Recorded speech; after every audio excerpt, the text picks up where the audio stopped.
بسم الله الرحمن الرحيم. في الحقيقة احنا موضوع زراعة القرنية أنا شخصيا هنا أشتغل به من سنة 2014 والحمد لله العدد اللي سويتهم تجاوز ال1000 حالة والحمد لله نتائجهم كلش ممتازة.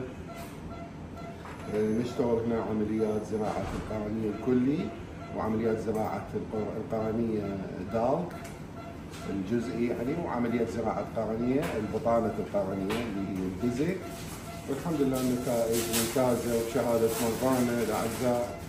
الحقيقة هاي رسالة نوجهها لمرضانا إنه كل شيء متوفر عندنا هنا ببلدنا العزيز وبمحافظة النجف. نقدر المرضى اللي يعانون من مشاكل بالقرنية ممكن علاجات معينة، ممكن عمليات جراحية معينة مثل ما تلاحظون. هاي عملية زراعة قرنية إن شاء الله راح نسوي له عملية زراعة قرنية كلي اللي هي PKP.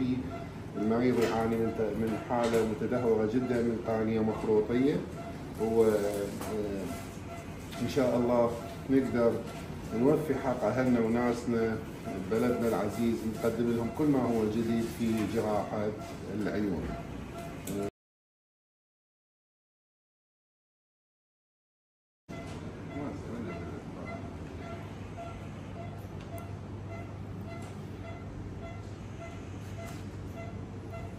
الحمد لله بعد ما أكملنا هاي العملية اللي بديناها اللي هي عملية زراعة قرنية كلية أو كامل PKP،